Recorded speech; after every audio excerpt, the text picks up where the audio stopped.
You ever have one of those nights where the universe decides to test exactly how much humanity you've got left in the tank? I'm talking about the kind of night where the rain isn't just falling. It's being driven sideways by a wind that feels like it's got a personal vendetta against you.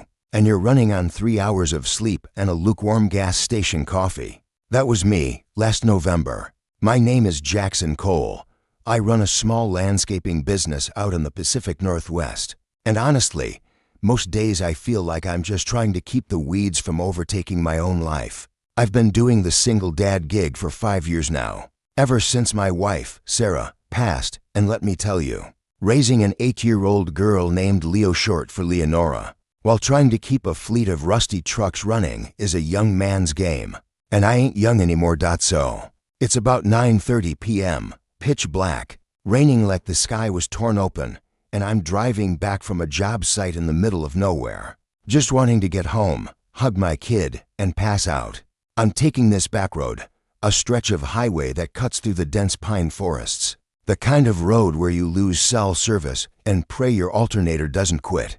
My headlights cut through the deluge, illuminating the slick asphalt, and that's when I saw it. Or rather, saw her. There was this old, decommissioned rest stop, literally just a concrete slab and a rotting wooden bench that the county stopped maintaining a decade ago. And sitting there, curled into a ball so tight she looked like a discarded pile of laundry, was a woman. No umbrella, no coat, just a soaking wet dress that looked expensive but ruined, shivering so violently I could see it from 50 yards away. My first instinct, and I'm ashamed to admit this, was to keep driving. You hear stories, right? It's late, it's dark, it could be a setup. But then I thought about Leo. If that was my little girl sitting there in the dark. My foot hit the brake before my brain even gave the order. I pulled the truck over, threw on my hazards, and stepped out into the storm. The wind nearly took my door off. I jogged over to the bench, yelling out, "Hey, miss, you okay?" So I wouldn't spook her. She didn't look up. She was rocking back and forth, hugging her knees, making this sound that wasn't quite a scream and wasn't quite a sob. It was the sound of an animal that knows it's trapped. When I got close enough to touch her shoulder, she flinched so hard she nearly fell off the bench. "Don't hurt me," she whimpered, and that's when I saw the sunglasses. Pitch black wraparounds, at night, in a storm. She turned her head toward my voice, but not her eyes. She was blind. "I'm not gonna hurt you," I said, pitching my voice low, the way I do when I'm trying to calm down a spooked horse. "My name is Jackson. You're freezing, ma'am. We gotta get you out of this rain." He said he was coming back, she stammered, her teeth chattering like castanets. He said, "Just 5 minutes." He had to make a call. The reception. He said the reception was better up the road. "Who?" I asked, looking around the empty highway. There wasn't a taillight in sight for miles. "Richard," she said, clutching a soaking wet purse with white-knuckled fingers. "My husband, he just went to make a call." I looked at her, really looked at her, and my gut just dropped. This wasn't a breakdown. This was a drop-off. "Ma'am," I said gently, "how long have you been sitting here?" "I don't know," she whispered, tears leaking out from under the glasses. "I can't see the sun. Maybe hours." "Is it night?" "It's night," I told her, and the devastation that washed over her face broke my heart. "Come on, my truck is warm. I've got a thermos of tea. Let's just get you warm, okay?" Getting her into the truck was a process. She was terrified, disoriented, her expensive heels slipping in the mud. I guided her like she was made of glass. Once she was in the cab, with the heater blasting, she just sat there, water pooling on the floor mats, shaking. I didn't push for answers right then. I just drove. I knew I couldn't leave her at a police station, not in this state. Not when she looked like she might shatter if someone raised their voice. I took her to my place. It's a messy, lived-in farmhouse that smells like sawdust and spaghetti sauce.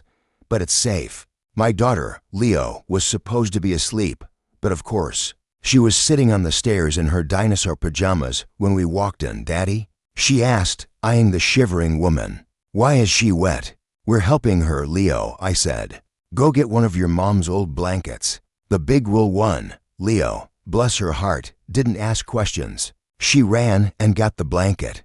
We got the woman, her name was Elena. She finally told us, settled on the sofa. Once she was dry and had a mug of hot tea in her hands, the story started to spill out.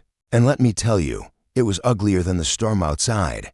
Elena Vance wasn't just anybody. Before she lost her sight 6 months ago to a rare genetic condition, she was a nose. You know, a perfumer. She created scents for high-end fashion houses. Her nose was her livelihood. But when the darkness took her vision, her world shrank. And Richard, her husband of 3 years, he didn't step up. He stepped in to take over. He told me I was losing my mind, Elena said, staring sightlessly into the fire I'd built. Her voice was steadying, but the pain in it was raw.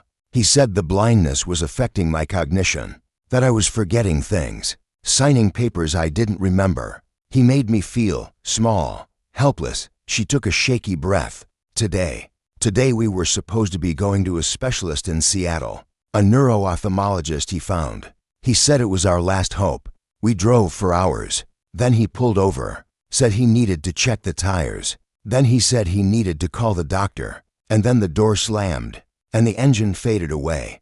I sat there, gripping my own coffee mug so hard I thought it might crack. This guy, this Richard, didn't just leave her. He drove her into the middle of nowhere, disoriented her, and discarded her like a piece of trash because, why, money, freedom. It felt more sinister than that. We need to call the cops, I said. No. Elena panicked, reaching out blindly. He has power of attorney. He told me if I ever acted out, he'd have me committed. He has doctors on his payroll. He's been building a case file on my mental instability for months. If the police call him, he'll show up, play the worried husband, say I wandered off, and lock me away. You don't know him, Jackson. He's charming. He's persuasive. He's a monster.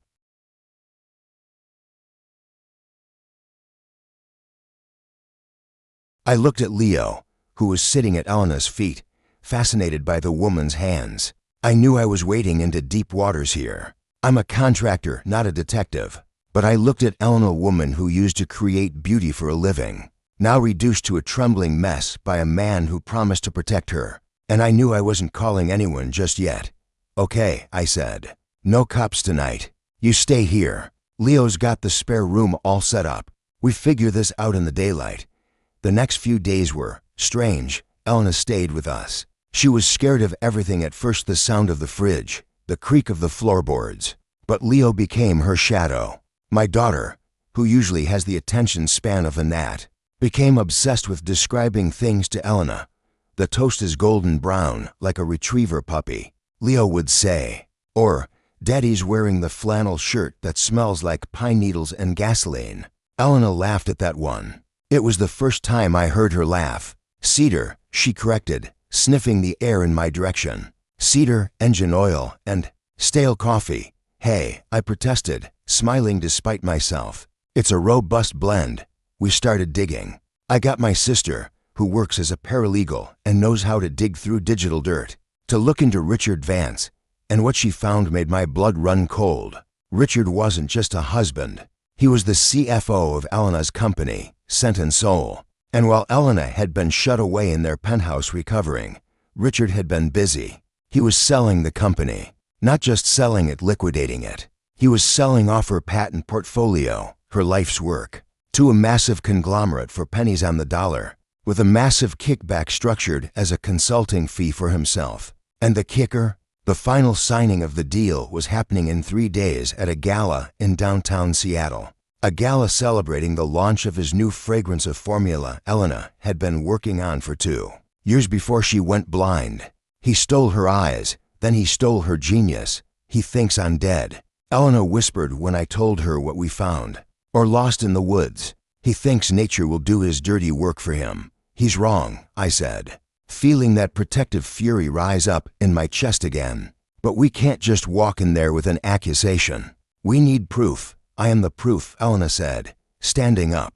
And for the first time, she didn't look frail. She looked furious. That scent, ethereal. It has a marker in it, a chemical signature I put in all my prototypes. It's invisible, odorless to 99% of people, but it reacts under UV light. It turns bright blue.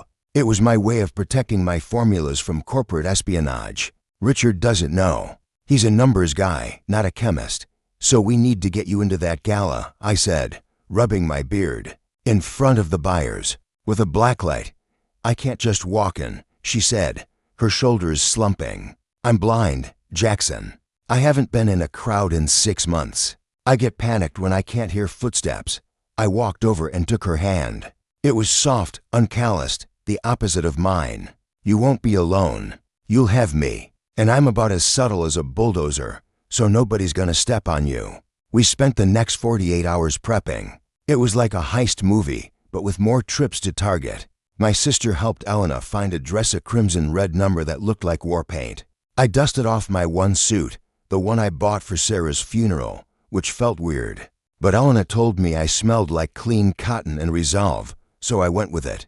The night of the gala, the rain was back. It felt fitting. We pulled up to the venue, a glass-walled event center overlooking the sound in my truck. Because I wasn't renting a limo. The valet looked at my mud-splattered Ford like I'd just dumped a load of manure on the red carpet.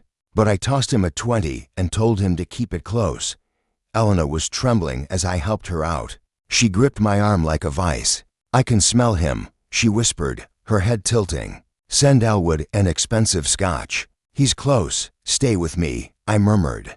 We're just guests. Until we're not.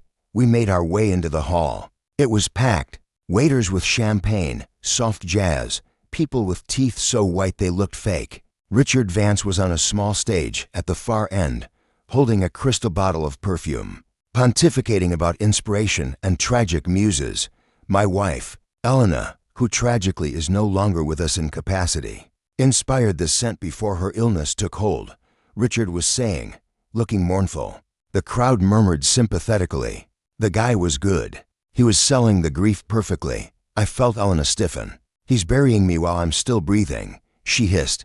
Time to crash the funeral, I said. We started moving through the crowd. I wasn't being polite anymore. I was using my contractor's shoulders to part the sea of tuxedos. Excuse us. Coming through.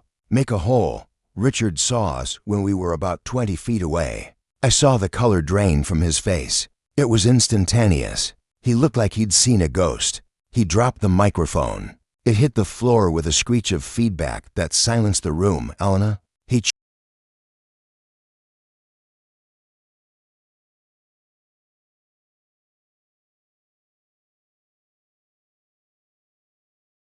That moment in the gala, the glowing blue bottle. Richard sprawling on the floor like a cockroach exposed to the light. It felt like the climax of a movie. But the reality of what followed was messy, loud, and incredibly satisfying. The silence in that ballroom didn't last long. It was broken by Richard screaming, actually screaming, that I had rigged the bottle, that Elena was insane, that this was a corporate sabotage plot. He was frothing at the mouth, desperation leaking out of his pores like cheap cologne. But here's the thing about rich people and their money. They get real skittish when they smell fraud. The investors, those guys in the sharp suits who were about to hand Richard a check for millions, they were already on their phones. The deal was dead before Richard could even stand up. And then, the security guards, the ones Richard had called to throw me out, did something beautiful. They looked at Richard, looked at me standing guard over a blind woman in a red dress, and they just waited. They let the police, who my sister had called an hour ago with the location of the stolen corporate assets, handle the rest. When the cops arrived, it wasn't a quiet affair. Richard tried to run. He actually tried to bolt through the catering kitchen. I didn't chase him. I didn't need to. A sous chef named Marco, who apparently didn't appreciate guys in tuxedos knocking over his tray of shrimp puffs, tripped him. By the time the officers cuffed him, Richard's $1,000 suit was covered in cocktail sauce. It was petty, I know, but seeing him dragged out, stained and screaming, while Elena stood tall and dignified in the center of the room, that was justice. We didn't stay for the aftermath. The adrenaline was fading, and Elena was shaking again, the crash coming down hard. I walked her out to the truck, shielding her from the few paparazzi who had sniffed out the drama. Did we get him? She asked when I shut the door, the quiet of the cab wrapping around us. Yeah, I said, starting the engine. We got him. He's done. She let out a breath that sounded like it had been trapped in her chest for years. And then she leaned her head against the window and just wept. Not sad tears, but those heavy, purging tears you cry when you realize you survived something that was supposed to kill you. The next few months were a blur of legal battles. But this time, Elena had the upper hand. With the testimony from the gala, the forensic accounting my sister dug up, and the GPS data from Richard's car proving he was at that desolate rest stop, the power of attorney was dissolved in a heartbeat. Richard wasn't just facing fraud charges. He was looking at attempted manslaughter, kidnapping, and grand larceny. The state threw the book at him, and then they threw the library too. But the real story isn't about Richard. He's rot in a cell, and he doesn't deserve any more of our time. The real story is what happened at my farmhouse. Elena moved back into her penthouse eventually. But it didn't last. She said it smelled like betrayal. She sold it. She bought a smaller place, a cottage not too far from where I live, with a big garden where she could plant jasmine and lavender. She started her company again, Scent and Soul, but on her own terms. No board of directors, no greedy husbands. Just her nose, and her team, and me. Well, I was just the contractor who helped her fix up the cottage, right? That's what I told myself. I was just being a good neighbor. I was just helping her install tactile paving stones in the garden, so she could navigate without her cane.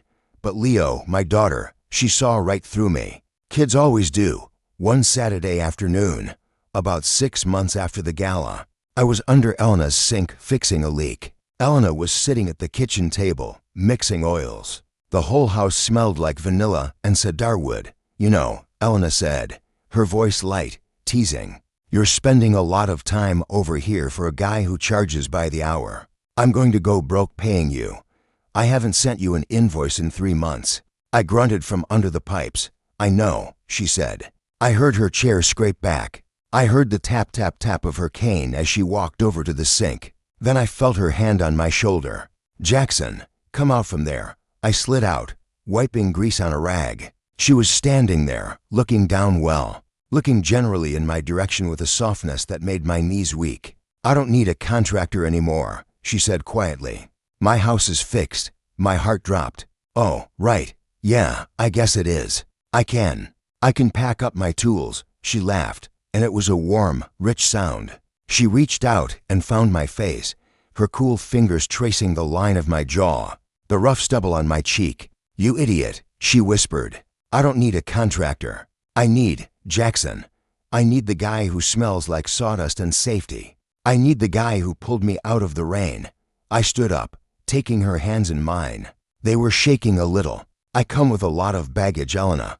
I've got a kid, a messy house, a truck that sounds like a dying moose, and I come with a darkness I can't turn off. She countered. I come with scars. We're a matching set, Jackson. We kissed right there in the kitchen, smelling like pipe grease and expensive perfume, and it felt like coming home. 3 years have passed since that night at the bus stop.